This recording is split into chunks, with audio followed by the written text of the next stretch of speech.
This is the same game. This is the same game. Look at this. Same game. Same game. Different experience. Same game. Why does The Sims 4 look so dang good in the trailers? And then like this when you play it.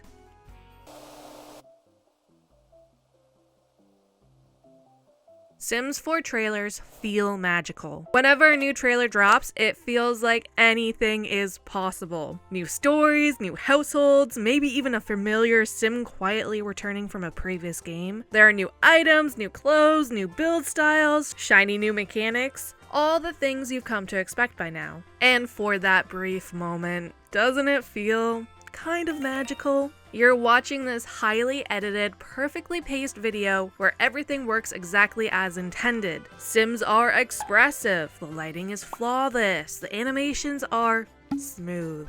Every feature feels interconnected and meaningful. Now you're thinking to yourself, this is it. I need this.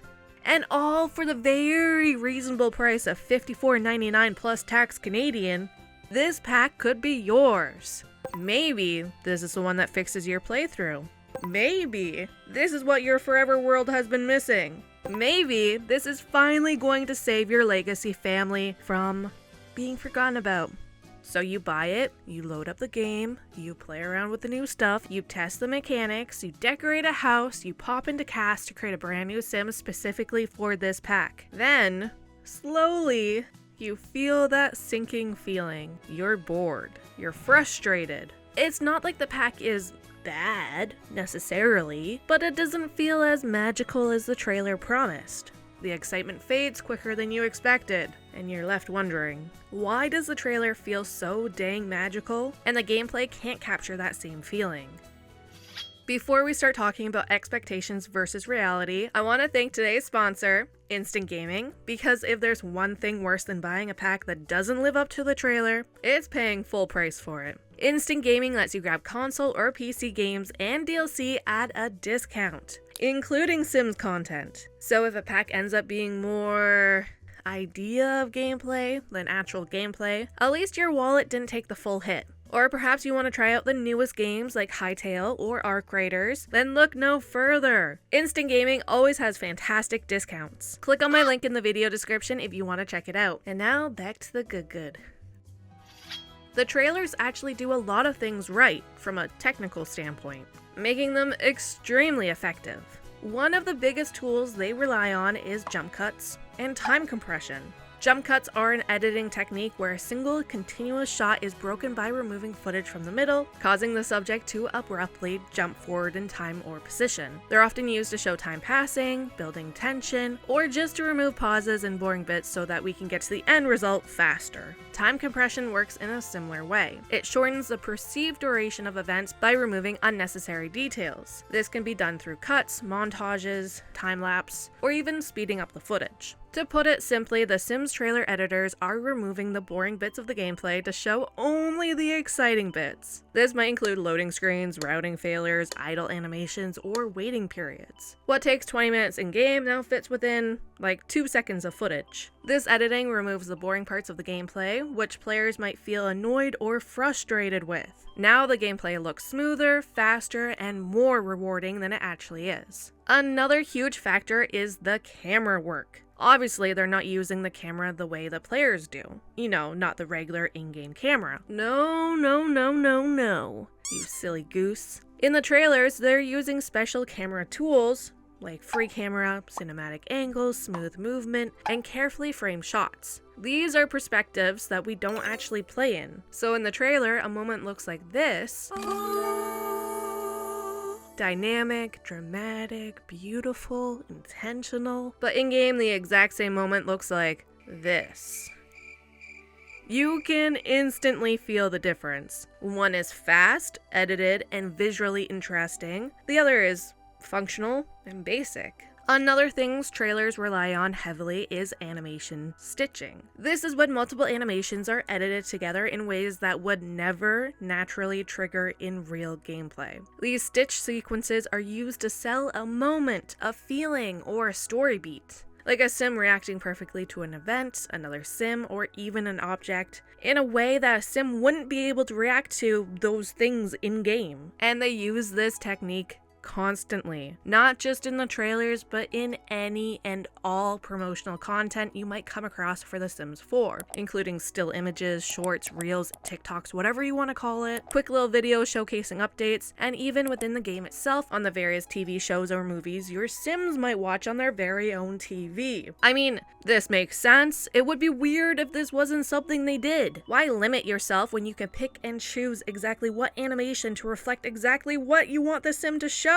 You're already in their editing, might as well choose animations, loop them, remove awkward transitions, glitchy elements, boring waiting periods, or whatever else. If a sim or the game messes up, but you want a successful animation, or a particular animation, easy. Try again, or force it, why not? It's not like it matters.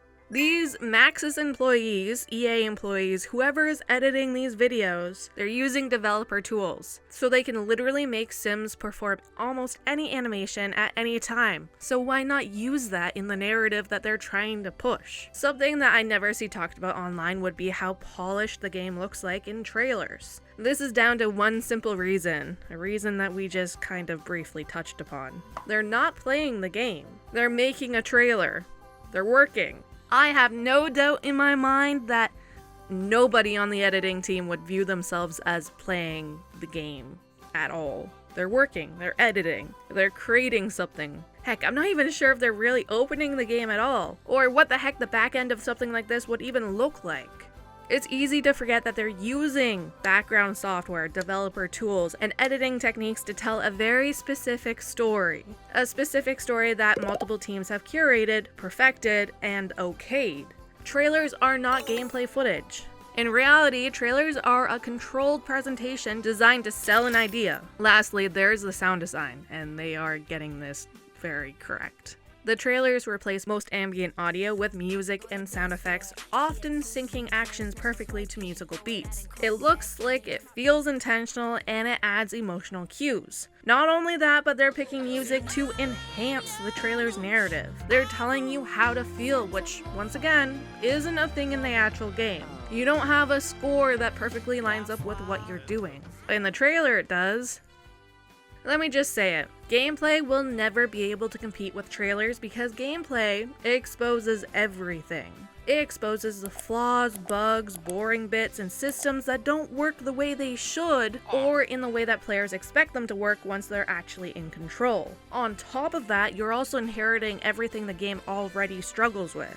With 1 decade plus under its belt, there is a lot of struggles here. We're talking pre-existing bugs, whether it's from the base game or other DLC, old mechanics that don't quite fit with the newer ones, and features that were clearly designed in isolation and never fully stitched together. Ooh. Why, oh why, do we have multiple ways to run a business? You can own a small business, buy residential rentals, own a vet clinic, own a restaurant, buy a retail lot, or even open a table or stand to sell things at. And none of these are interconnected, none of them are really from the same menu. They all work differently, just like there are different ways to rent. Why wouldn't these systems be created to work together with newer features added on as an expansion to the pre-existing concepts? Nah, that makes too much sense. Why do that when you can create a jumble of all of these systems that don't work that great together? Anywho, you would imagine they would want to make sure core concepts and features that people are literally buying to add to the game would work,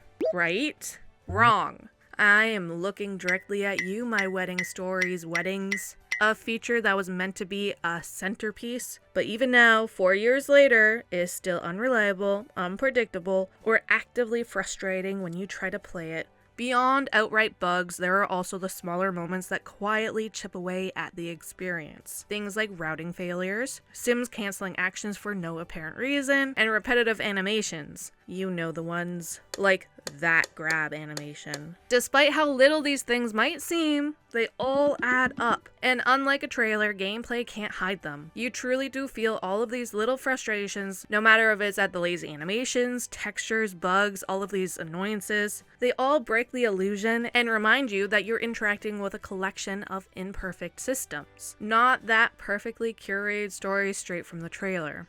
So, yeah, none of these issues would show up in the trailer because why would they? They're selling a product, an idea, not the actual gameplay. But all of these imperfections do show up in the actual gameplay. We get the joy of experiencing them. Okay, I need to be very clear here. This isn't just a Sims 4 thing. Almost every trailer for every piece of content is edited this way. That's kind of the point of a trailer. They exist to sell an idea, not to document an experience. They're curated, edited pieces of media designed to tell a story because that's how storytelling through video works. Take a look at movie trailers, TV show promos, or ads for other games. None of them are trying to show you the unfiltered moment-to-moment reality. They're showing you the best version of that experience, carefully assembled to make you feel something, and feel it strongly that you'll watch it or play it, and buy it. That's the most important part. For me, Bungie really nails this with their Destiny 2 trailers. The shooting perfectly synced up to the music. Oh man. Every reload lands on a beat. Oh glob, oh glob. Every explosion feels intentional. Boy oh boy. This hypes me up, and they know it works. They know it hypes people up. That's why they do it. Going from this perfectly edited trailer to straight into the game, you'll notice right away that, unlike the trailer, the gameplay doesn't feel cinematic. It's not supposed to. In reality, moment-to-moment gameplay is slower, tedious sometimes, less dramatic, and things don't line up perfectly. The trailers are showing you a rhythm that doesn't really exist when you're playing. They're presenting gameplay as a sequence of perfectly timed moments rather than a system you interact with over hours. And I guess that's really the big difference between the idea of playing and the reality of play. It's where I think a lot of that post-trailer disappointment comes from. The big difference. Why does this work on us? Because we don't buy the game we see. We buy the game we imagine playing. That's something I've had to come to terms with, especially in the past with some of my videos here. I'd watch a Sims trailer and feel the hype. And I would make a video about it. And then afterwards, while trying to create an honest review of the pack, I would feel disappointment because the reality never lived up to the imagined version of the DLC that my brain pieced together from all of the promotional content. And yeah, I don't feel that hype anymore. And it's disappointing because I want to create an honest video, an honest review, but I also just spent time hyping up something that truly doesn't deserve that hype. I guess in a way these trailers work because they don't just show the mechanics. They sort of invite you to imagine it in your game, and you do start imagining how these mechanics work, how they'll interact with the systems already in the game, how you'll use them to tell the specific stories you want to tell. In your head, it's perfect. It works perfectly and finally adds that little extra something the game needed. However, when you finally get your hands on the actual game, it becomes clear that it could never fully live up to that version. Some elements stay true to the trailer, some things might even pleasantly surprise you, but now you're in the reality of moment-to-moment gameplay, not some highlight reel that's been obsessively curated and stitched together with tools you don't have access to. It's safe to say that trailers aren't showing you a lie, they're showing you a possibility. This is because all trailers are built on hope-based marketing. Hope-based marketing taps directly into what players want the game to be. Whatever you wish for or expect is kind of based on that whole, this time it'll be different optimism, which we see time and time again after a new DLC trailer for Sims 4 drops. I'm looking at you, low sodium simmers and other subreddits like that. These trailers encourage you to fill in the gaps yourself, smoothing over limitations and imagining systems working together more cleanly than they ever realistically could. Then, by the time the pack releases, the version you've already played in your head, it's doing a lot of heavy lifting, and no real game could compete with that. The big question is this: when you watch a Sims trailer and walk away from the actual gameplay disappointed, is that false advertising? Honestly, and I hate to say this, I really, really do, but no, not really. The trailers aren't lying to you. They're just not showing you the game the way you'll actually be experiencing it. They're showing a curated version, one built from jump cuts, animation stitching, developer tools, cinematic cameras, and music designed to guide how you feel. The trailers aren't created to sell moment-to-moment gameplay. That's why they do the live streams.